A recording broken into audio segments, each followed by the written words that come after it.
Welcome once again to Lehto's Law. Here's Steve Lehto. I did a story not long ago about the guy in Hawaii who sued the resort whose employee had suggested a beach that he could go to. He went to that beach, got injured, and then sued the resort. So after that video went up, several people, Jason, Robbie, and Pat, said, Steve, check this story out from the Oregonian. Zane Sparling wrote it. It parallels, in some ways, the story that you just did. Mount Hood Ski Bowl bans bikes for summer after paying $10.5 million in a crash that paralyzed an Oregon man. Mount Hood Ski Bowl will keep bikers, cyclists, off its forested trails this summer after losing a lawsuit from a man who said that he slammed into a signpost in the recreational area and was paralyzed as a result. The jury awarded $11.4 million to the man after his lawyers said he hit a rut in the route and collided with a sturdy 4x4 wooden signpost installed directly next to the trail. And that was a rut in the route. And that trail was listed as a double black diamond cannonball bike trail. And that accident occurred back in 2016. Now, Black Diamond, of course, is a reference to how difficult the run is considered to be. I believe that would be at the top of the list, or near the top of the list at least. And there is a parallel, of course, between that rating system and how they rate runs for skiing or snowboarding. So a lot of these things overlap. In the wintertime, you can ski down the mountain, and in the summertime, you can bike down the mountain. There might be a difference with respect to what kind of trails you're on with each of those devices, but I'll admit I'm not a snowboarder, so I can't tell you. I do mountain bike, though. So the man was 43 years old. He injured his spine in the crash, and he appeared in court using a wheelchair during a 2-week trial this past March. The case settled for $10.5 million, but the jury had awarded $11.4. And so what happened was the lawyers for the resort threatened to file an appeal. And of course, that would have tied it all up for years. Now, his lawyer says that as a result of that, they agreed to knock down what they would accept to 10.5 from 11.4. Now, according to the attorney for the man, the ski resort should have installed collapsible markers at the trail crossing.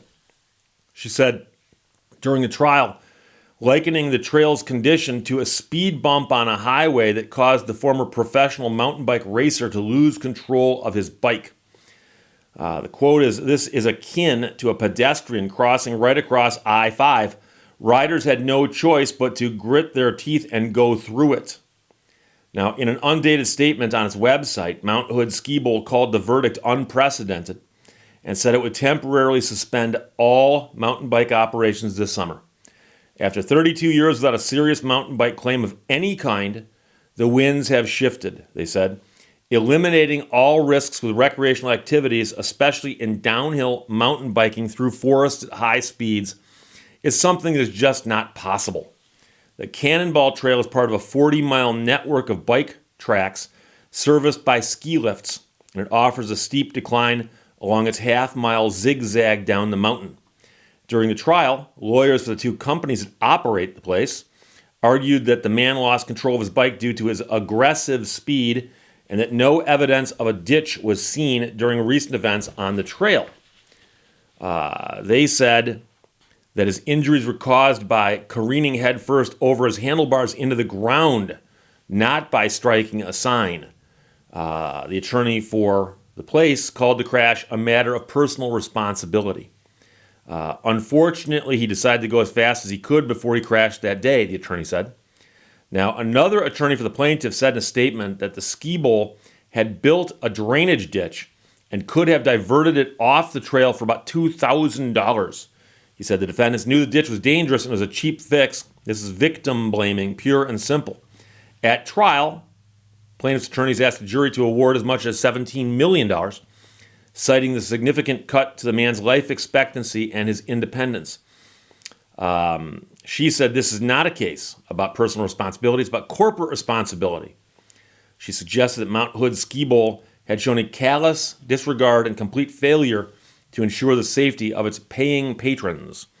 Representatives from Mount Hood Ski Bowl and Mount Hood Ski Company, which are the two companies that operate the facility in the summertime, did not immediately respond to a request for comment. So I mentioned In my other video, not going to beat it to death, but I mountain bike a lot. In fact, I've ridden my bike today. And I've crashed on my mountain bike a few times. I put myself in the hospital once, broke a bone in my hand, got a bunch of stitches in my face. I got better. But here's the thing. There are dangers attendant to this sort of activity. When I crashed on my mountain bike, I went to the hospital, got it taken care of. I didn't sue anybody. Now, that happened in a state park. And you'll find that there are different sets of rules across our country with respect to how much duty you owe to protect somebody who is on your property, whether they are someone who's come onto your private property because you've invited them on versus someone who's a trespasser on your property, somebody who you've invited to in your business, a business invitee, for instance. And so there's different standards that are owed. And the one thing that appears to be making a big, big difference here is that someone is operating this business for a profit. Because I suspect in many places, if this was simply a state park with, people could come in and ride their bikes and an injury happens, it's probably a whole different thing. However, as you can imagine, state parks don't often have chairlifts to bring bikers to the top of the hill so they can do this all day long. Now, I do know of a similar setup in the state of Michigan, believe it or not. At the top of the Keweenaw Peninsula is a little town called Copper Harbor, one of my favorite places on earth. It's beautiful. Look it up. If you've never been there, go. And I'm serious. It's become a mountain biking mecca.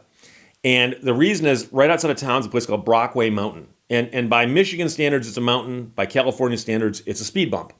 But over the years, locals have carved trails into the side of Brockway Mountain. And you can get the top of Brockway Mountain by a variety of methods and then zoom down the hill and zip around these trails. And they've actually built jumps into some of them. Some of them have got wooden banked curves. I mean, it's amazing, but a large number of those trails are not suitable for anyone who's not really, really good on a mountain bike. Meaning that don't do that unless you know what you're doing. And I've spoken to people up there who are involved in the industry. There's a business called the Keweenaw Adventure Company, which just changed hands, by the way. And I know the old owner pretty well. And I also know the guy he bought the company from pretty well. I know several people in the community very well. I know people who own land that's adjacent to Brockway Mountain. And they had to go around and speak to landowners and say, look, we want to carve a trail on the side of the mountain, and when it comes down here, it would have to cross your property. Is that okay if we do that? And some property owners said, sure, go right ahead, as long as we don't get sued for something. And then there were some property owners who said, no, unfortunately, we don't want to do that. There were some property owners who said, yes, go ahead and do that. And then because of the way they perceived the properties being treated, they revoked their agreement to let them use the property. And there's so many trails out there that it didn't upset things too much, but one or two trails got closed. But I do know that the people who run the trail system up there, who are in charge of it, it's a nonprofit, but they have an insurance policy. They have an insurance policy just in case they get sued. And the real issue is, I've mentioned before, anybody can sue anybody. Lawsuits it's just a filing fee and a piece of paper. I mean, that's all it is. And now, once you file a lawsuit against somebody, they've got to hire an attorney and defend it, or you can defend it yourself, but that's going to be a nightmare. And do that, and even if it's a baseless lawsuit that's going to get thrown out, it might still cost you some money to defend.